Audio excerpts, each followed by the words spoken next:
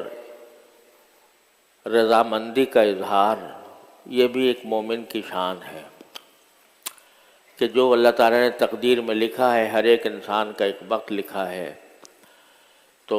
جتنا بھی دل میں صدمہ ہو رہا ہو، لیکن ساتھ ساتھ اللہ تبارک و تعالیٰ کی تقدیر پر راضی رہنا اور یہ کہنا کہ وَلَا نَقُولُ إِلَّا مَا يُرْضِي رَبَّنَا، کہ چاہے ہمارے دلوں میں آہیں اٹھ رہی ہوں، صدمے ہو رہے ہوں، دل میں طوفان برپا ہو غم اور صدمے کا،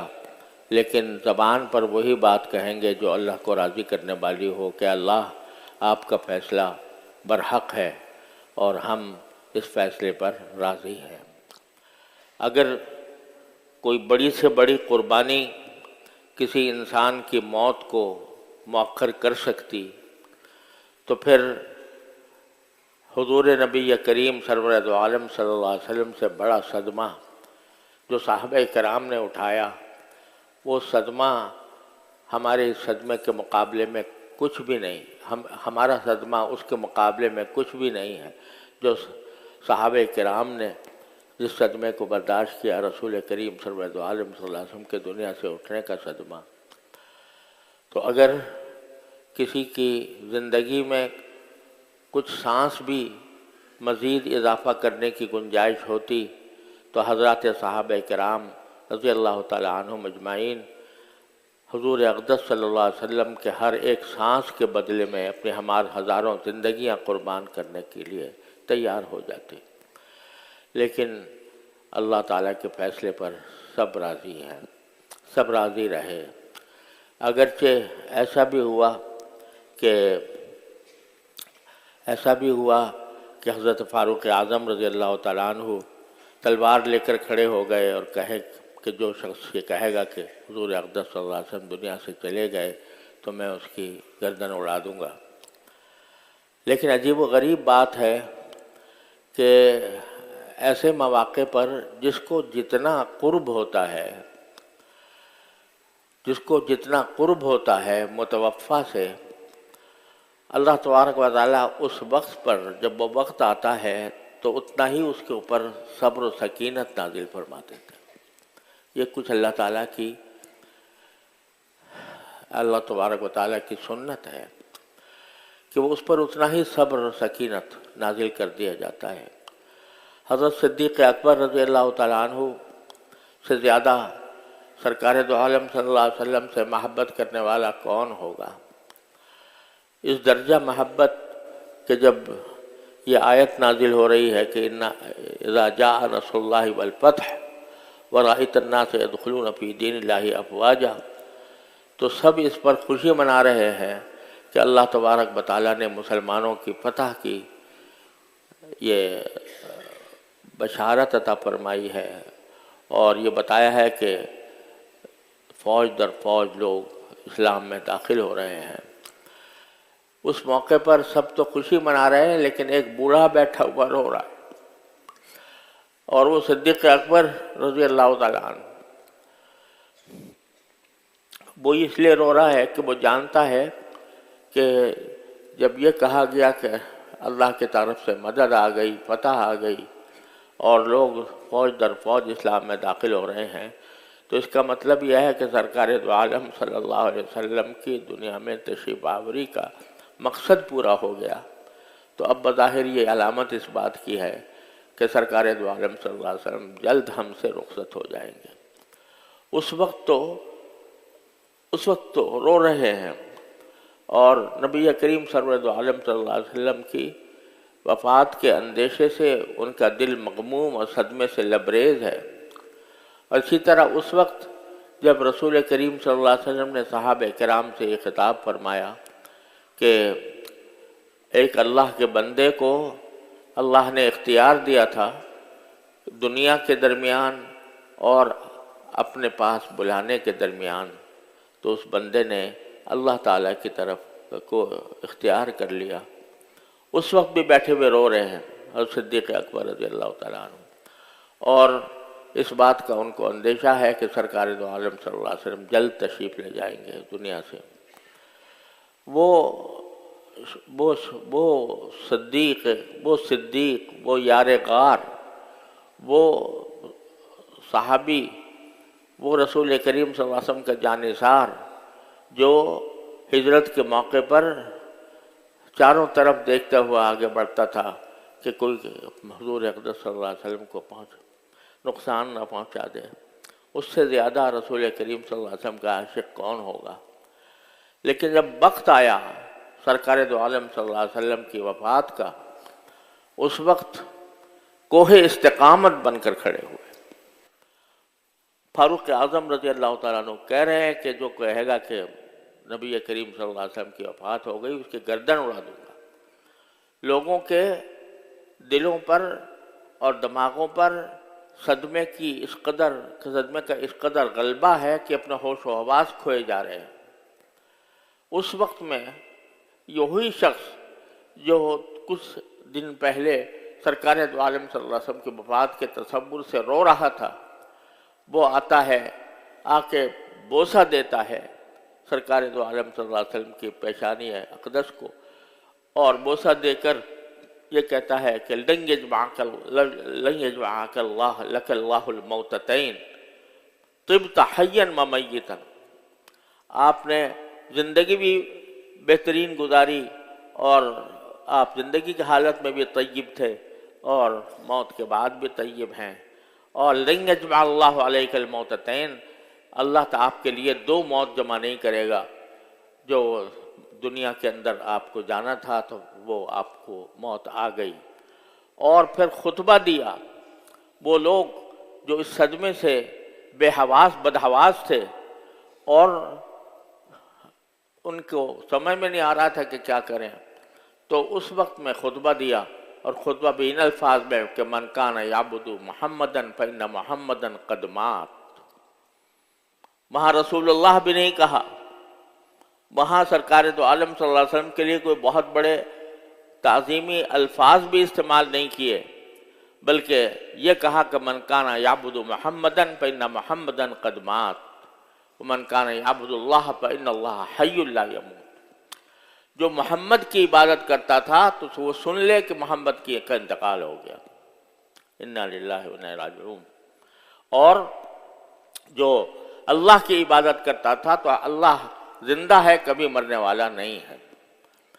اور پھر وہ آیت تلاوت کی، وما محمد الا رسول قد خلت من قبلہ الرسل افإن مات او قتل انقلبتم علی اعقابکم۔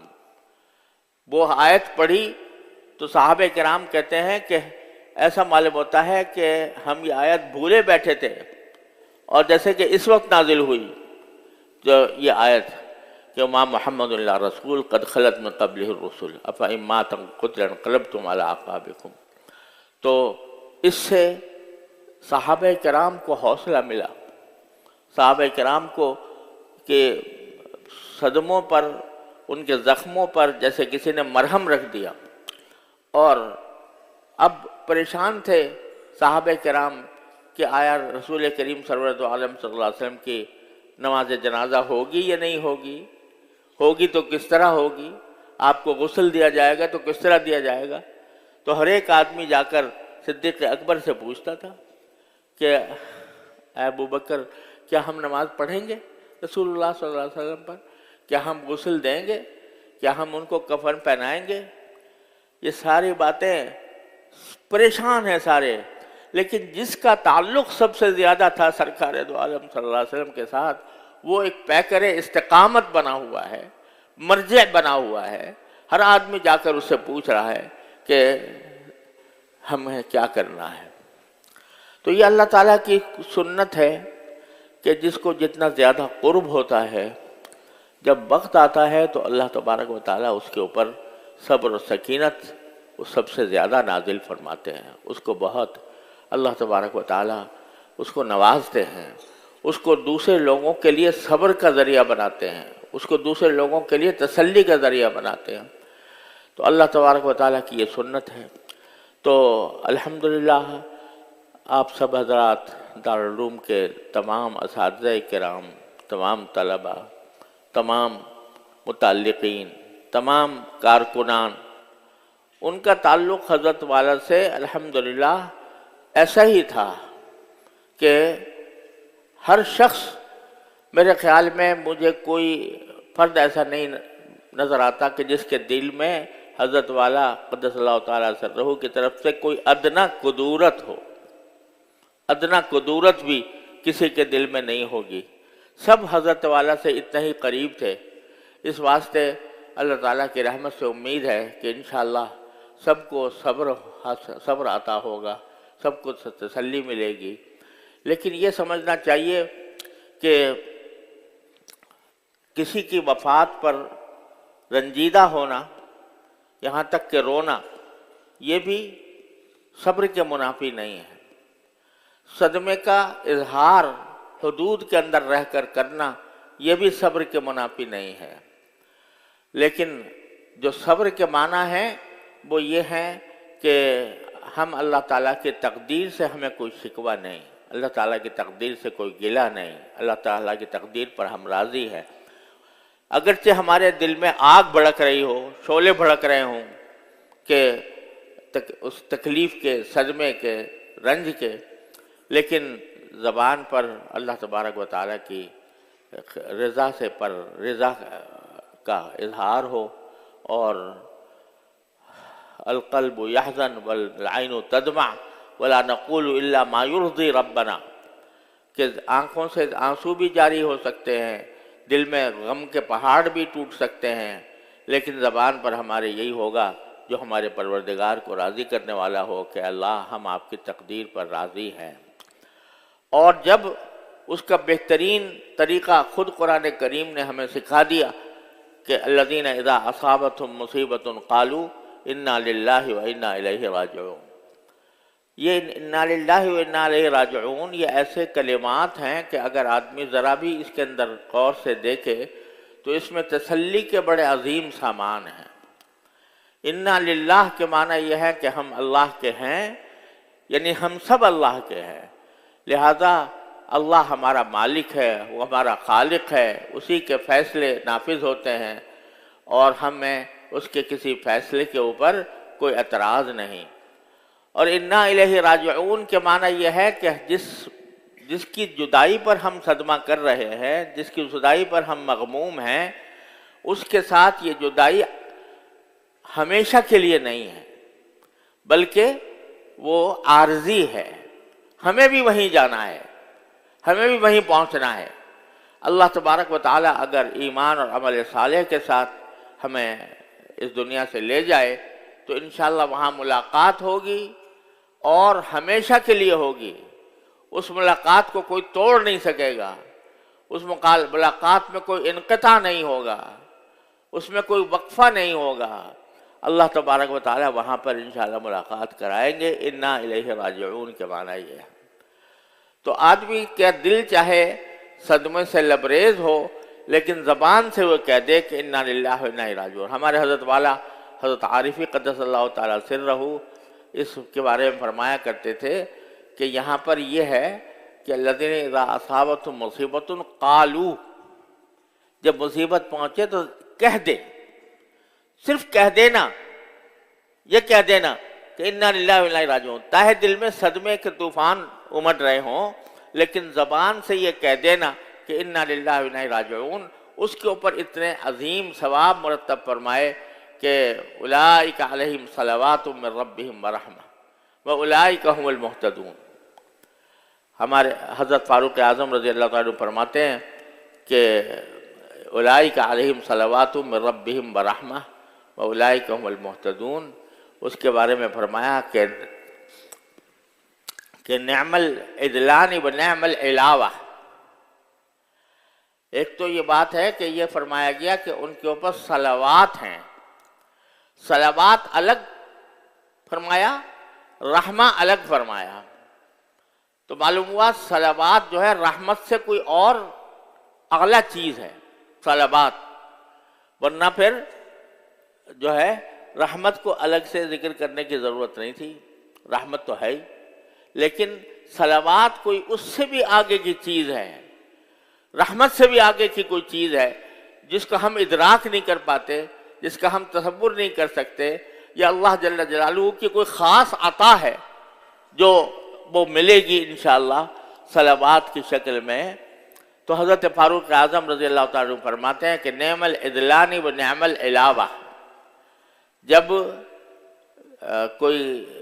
سامان لادا جاتا تھا مثلا کسی خچر پر، تو اس کے ایک جھولی تو دائیں طرف ہوتی تھی اور ایک بائیں طرف ہوتی تھی۔ اس کو عربی میں عدلین کہتے ہیں، یہ بھی ایک عدل ہے اور یہ بھی ایک عدل ہے، دونوں مل کر عدلان۔ اور پھر کوئی چیز بیچ میں اس کی پشت پر رکھی جاتی تھی، اس کو علاوہ کہتے تھے۔ تو حضرت فاروق اعظم فرماتے ہیں کہ اولئک علیہم صلوات من ربہم ورحمہ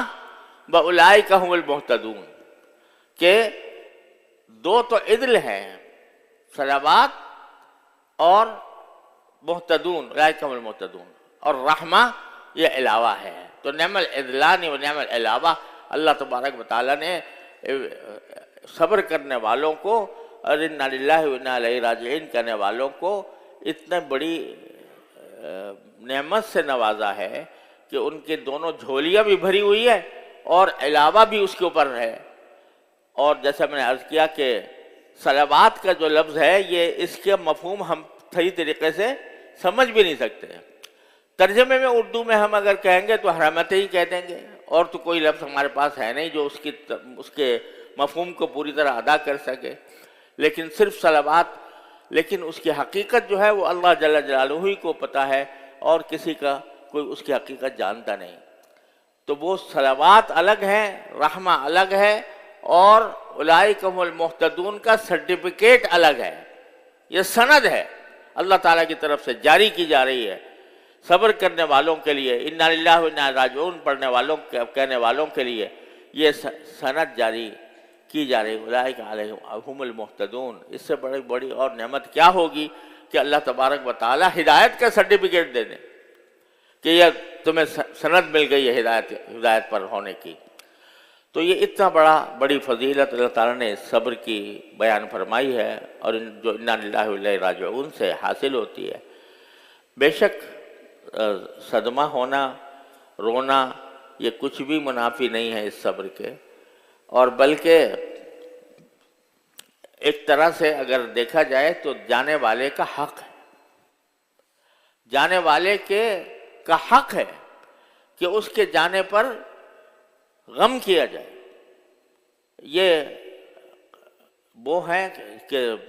اللہ تبارک و تعالیٰ کی طرف سے جب ایک چوٹ لگی ہے تو اس کے سامنے بہادری دکھانا بھی بندگی کا کام نہیں ہے۔ چوٹ اللہ تعالیٰ کی طرف سے لگائی گئی ہے تو بندگی کا تقاضا یہ ہے کہ اس پر انسان کراہے بھی، اس کے اوپر آدمی صدمہ کرے بھی، غم بھی کرے، لیکن وہ اس طرح کرے جیسا کہ ایک ڈاکٹر اگر کوئی آپریشن کر رہا ہو تو آپریشن کرنے کے اوپر بعض اوقات تکلیف ہوتی ہے، اس تکلیف کی وجہ سے چیخ بھی نکلتی ہے بغیر اختیاری طور پر، لیکن انسان جانتا ہے کہ یہ ڈاکٹر جو کچھ کر رہا ہے میرے ساتھ یہ شفقت کا معاملہ ہے، رحمت کا معاملہ ہے، محبت کا معاملہ ہے، باوجود اس کے کہ مجھے تکلیف پہنچ رہی ہے، لیکن میں جانتا ہوں کہ یہ میری ہمدردی میں کر رہا ہے، میری بھلائی کے لیے کر رہا ہے، اس واسطے بلکہ اس کا ممنون ہوتا ہے، اس کو شکریہ ادا کرتا ہے، بلکہ اس کو پیسے بھی دیتا ہے کہ یہ تم نے مجھے تکلیف پہنچائی، لو اتنے پیسے لو۔ یہ اس لیے کہ وہ باوجود تکلیف پہنچنے کے جانتا ہے کہ یہ میرے لیے میرے ساتھ احسان ہے، میرے ساتھ ہمدردی ہے اور محبت کا اظہار ہے، اس لیے انسان اس کے اوپر ممنون ہوتا ہے، اس کا احسان مند ہوتا ہے اس کا۔ تو یہاں بھی اللہ جل جلالہ کی طرف سے اجازت ہے کہ رو، چیخو، یعنی چلاؤ، حدود کے اندر رہ کر، تمہاری رونا بھی، آنکھوں کے آنسو بھی، دل کا صدمہ بھی، یہ سب کی برحق ہے، اس کے اوپر کوئی پکڑ نہیں، لیکن اگر غیر اختیاری طور پر جو کچھ بھی ہے وہ اس کی اجازت ہے، اس کے اوپر کوئی پکڑ نہیں، لیکن دل میں یقین رکھو کہ اللہ تبارک و تعالیٰ نے کا فیصلہ ہی برحق ہے، اور اس فیصلے کے نتائج بھی انشاءاللہ اللہ تبارک و تعالیٰ برحق ہی پیدا فرمائیں گے۔ یہ یقین رکھ کر آدمی رہے تو صبر اور شکر کی زندگی گزارے گا۔ اور جہاں تک اس بات کا تعلق ہے کہ وہ سرچشمہ فیض، چشمہ فیض جس سے ہم لوگ الحمدللہ نہال تھے، وہ اللہ تعالیٰ نے بظاہری طور پر بند کر دیا۔ تو خوب سمجھ لیجئے کہ بزرگوں نے یہ کہا ہے، اور اس کو اگر کوئی غلط معنی پہنانا چاہے تو پہنائے، لیکن ایک حقیقت ہے۔ حقیقت یہ ہے کہ جس کو اللہ تبارک و تعالی فیض کا ذریعہ بناتا ہے، تو بزرگوں کے بارے میں یہ کہا گیا ہے کہ ان کا فیض ان کی وفات کے بعد بڑھ جاتا ہے۔ اور یہ کلمہ میں نے سب سے پہلے یہ بات حضرت والد ماجد قدس اللہ تعالیٰ سرہ کی وفات کے موقع پر جب ہم غم سے نڈال تھے، اس وقت ایک حضرت گنگوہی رحمۃ اللہ علیہ کے مرید تھے، بالواسطہ یا بواسطہ مجھے اس کی تحقیق نہیں، لیکن حضرت گنگوہی رحمۃ اللہ علیہ کے سلسلے سے ان کا تعلق تھا۔ انہوں نے آ کر یہ جملہ فرمایا کہ تم صدمہ نہ کرو، ان بزرگوں کا فیض مرنے کے بعد، موت کے بعد بڑھ جاتا ہے۔ فوری طور سے تو مجھے اچنبھا ہوا کہ یہ کیا بات کہہ دی انہوں نے، اور یہ پھر فرمایا کہ یہ ہم نے اپنے بزرگوں سے سنا ہے کہ ایسا ہوتا ہے کہ ان کا فیض انتقال کے بعد مزید بڑھ جاتا ہے۔ بعد میں جب کبھی غور کیا اور دیکھا تو باقی یہ بات بزرگوں سے منقول ہے، اور وجہ اس کی یہ ہے کہ دیکھو، دینے والا معطی حقیقی تو ایک ہی ہے۔ کوئی مخلوق کسی دوسری مخلوق کو کوئی چیز عطا کر نہیں سکتی۔ استاد ہو، شیخ ہو، کوئی اور بڑا ہو، وہ کسی کو کوئی چیز خود سے اپنے اختیار سے عطا کرنے کی پوزیشن میں نہیں ہے۔ عطا کون کرتا ہے؟ ایک ہی ہے معطی حقیقی، وہ اللہ جل جلالہ۔ البتہ وہ عطا کے لیے کبھی کسی کو واسطہ بنا دیتے ہیں، واسطہ بنا دیتے ہیں کہ بھئی تمہیں عطا تو ہم کریں گے، لیکن تمہارے استاد کو واسطہ بنا دیا، تمہارے شیخ کو واسطہ بنا دیا، تمہارے والد کو واسطہ بنا دیا۔ تو دینے والے تو وہی ہیں، لیکن ان کو واسطہ بنا کر ان کو ذریعہ بنا دیا ہے۔ تو اگر کسی کو اللہ تبارک و تعالی نے زندگی میں ذریعہ بنا دیا، تو اس کی قدرت سے، اس کی رحمت سے کیا بعید ہے کہ اس کے انتقال کے بعد بھی اس کو واسطہ بنائے رکھے۔ دینے والا تو وہی ہے، وہی دیں گے۔ کوئی نہ زندہ کسی کو دے سکتا ہے، نہ مردہ کسی کو دے سکتا ہے، لیکن وہ چاہیں تو جس کو چاہیں واسطہ بنا دے اور اس کے ذریعے عطا ہو جائے۔ اور الحمدللہ خاص طور پر ایسے بزرگ جیسے حضرت والا قدس اللہ تعالیٰ سرہ تھے کہ ان کی کتابیں، ان کی تالیفات، ان کی تصنیفات، ان کے مواعظ پھیلے ہوئے ہیں دنیا میں الحمدللہ، وفات سے پہلے ہی سے پھیلے ہوئے۔ تو ان کا فیض تو جاری ہے اور انشاءاللہ جاری رہے گا۔ اس واسطے یہ بات کہ بھئی ہم اس سرچشمہ فیض سے محروم ہو گئے، یہ بھی یعنی انشاءاللہ اللہ تعالیٰ سے امید رکھنی چاہیے کہ وہ چشمہ فیض جاری ہے، جاری رہے گا، اور اللہ تعالیٰ کو تبارک و تعالیٰ اس کو واسطہ جس طرح زندگی میں بنایا تھا تو اس طرح اب وفات کے بعد بھی اللہ تعالیٰ اس کو واسطہ بنائیں گے۔ اس واسطے ہمارے پاس ایک تسلی کے بڑے سامان ہیں۔ ایک غیر مومن کے لیے تو تسلی کا کوئی راستہ نہیں، جس کا ایمان نہ ہو اللہ پر، اللہ کی تقدیر پر، اللہ کی مشیت پر، تو اس کے لیے تو تسلی کا کوئی راستہ نہیں۔ لیکن جس کا ایمان ہے اللہ جل جلالہ کی ذات پر، اللہ تبارک و تعالیٰ کی قدرت پر، اس کی رحمت پر، اس کے فیصلوں پر، اس کی مشیت کے فیصلوں پر، تو اس کے لیے تسلی کے بے شمار راستے ہیں کہ یہ تو ایک عارضی جدائی ہے، انا الیہ راجعون، ہم بھی وہاں جانے والے ہیں۔ اور یہ عارضی جدائی کے اندر بھی آپ کے تحفوں کے پیکٹ پہنچ سکتے ہیں وفات یافتہ بزرگ کے پاس۔ اصال ثواب کرو، تحفہ بھیج دو۔ اور ایک روایت میں ہے کہ جب کوئی بندہ اصال ثواب کرتا ہے اپنے کسی مرحوم کے لیے، تو فرشتے اس کو ایک پیکٹ کی شکل میں لے کر جاتے ہیں ان کے پاس، اور بتاتے ہیں کہ یہ فلاں نے آپ کے لیے تحفہ بھیجا ہے۔ تو اس سے اس کو مسرت ہوتی ہے، اس سے خوشی حاصل ہوتی ہے۔ تو یہ ایک روایت ہے جس کی سند کی مجھے پوری تحقیق نہیں ہے، لیکن میں نے خود ایک روایت کے اندر یہ بات دیکھی ہے۔ تو بہرحال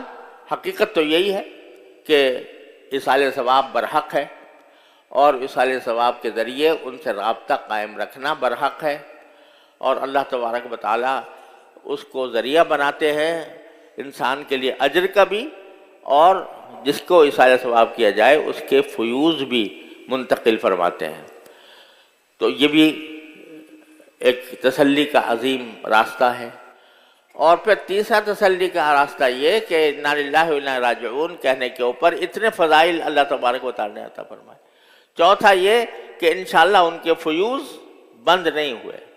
اور وہ جاری ہیں، اور اس سے ہم آج بھی استفادہ کر سکتے ہیں۔ اللہ تبارک و تعالیٰ ہمیں سب کو اس کی سمجھ عطا فرمائے، اور اس کے مطابق اللہ تبارک و تعالیٰ ہمیں توفیق دے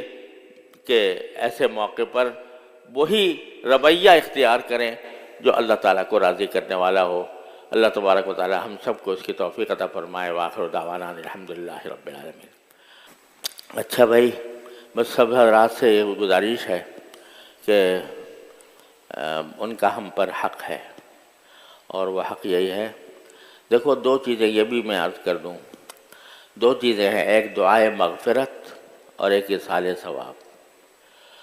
تو اس میں حضرت حکیم الامت مولانا تھانوی قدس اللہ تعالیٰ سرہ نے یہ فرمایا کہ دعائے مغفرت اصل ہے اور اصال ثواب برحق ہے، لیکن دعائے مغفرت اصل ہے اور اصال ثواب بھی اس کے بعد، اصال ثواب کا درجہ اس کے بعد ہے۔ وجہ اس کی یہ ہے کہ نبی حضور اقدس صلی اللہ علیہ وسلم جب یہ فرمایا کہ اذا مات ابن آدم انقطع عملہ الا من ثلاث، کہ جب کسی کا انتقال ہوتا ہے تو اس کے اعمال ختم ہو جاتے ہیں سوائے تین چیزوں کے، اس میں او ولد صالح یدعو لہ، کہ ایک جو جس کا عمل جاری رہتا ہے وہ ولد صالح یدعو لہ، کوئی ایسی اولاد جو اس کے لیے دعا کرتی رہے۔ تو ہم سب روحانی اولاد ہیں، تو اس لحاظ سے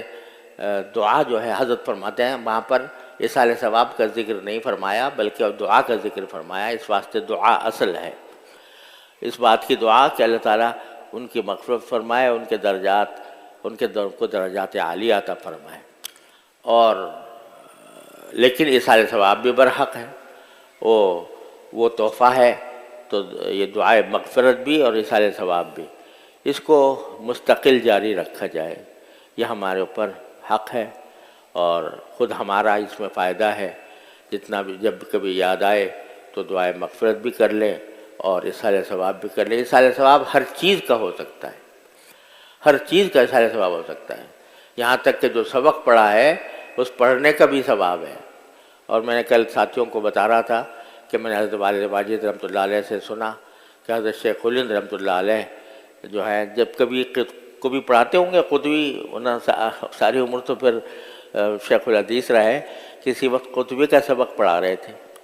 تو کوئی آ گیا کہ جی میرے فلاں کا انتقال ہو گیا، آپ ان کے لیے اِیصال ثواب کر دیں۔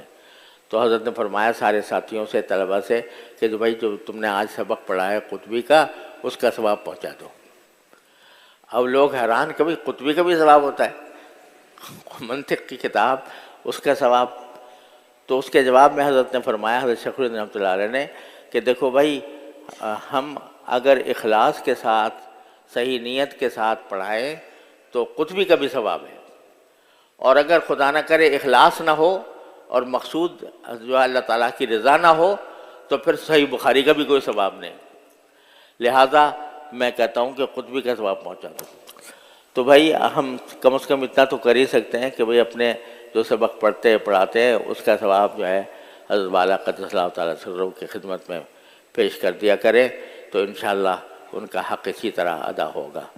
جزاکم اللہ تعالیٰ خیر الجزا۔ اللہ تعالیٰ سب کو اپنے حفظ و امان میں رکھے، ہم سب کی حفاظت فرمائے۔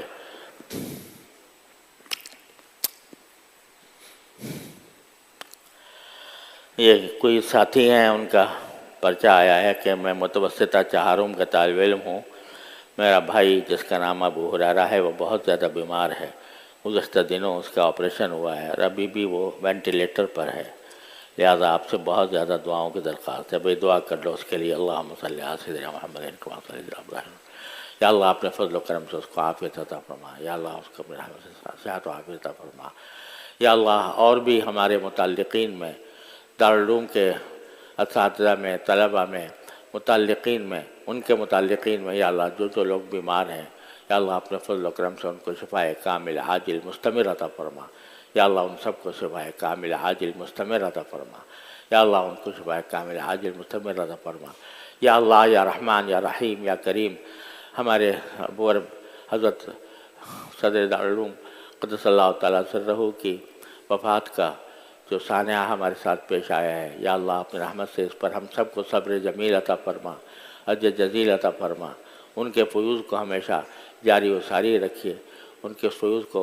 ہمیشہ برقرار رکھیے۔ یا اللہ ان کا ہمیں حق ادا کرنے کی توفیق عطا فرمائیے۔ یا اللہ یا رحمان یا رحیم یا کریم، اپنے فضل و کرم سے ان کی تعلیمات سے ہم سب کو بہرور فرمائیے، اس پر عمل کی توفیق عطا فرمائیے۔ یا اللہ دارالعلوم کو ہر طرح کے ظاہری باطنی فتنوں سے محفوظ رکھیے۔ یا اللہ دارالعلوم کو، یا اللہ جو ہمارے اکابر کی یادگار ہے، ہمارے اکابر کا نقش ہے، اے اللہ اس کی حفاظت فرمائیے، اور اللہ اس کو دن دونی رات چوگنی ترقیات عطا فرمائیے، ظاہری بھی اور باطنی بھی ترقیات سے نوازیے۔ اللہ اس کے تمام مشکلات کو آسان فرما دیجیے۔ یا اللہ ہمیں ہمیشہ اپنے اکابر کے طریقے پر کاربند رہنے کی توفیق عطا فرمائیے۔ یا اللہ ہمیں ہر طرح کے شر سے، فتنے سے، یا اللہ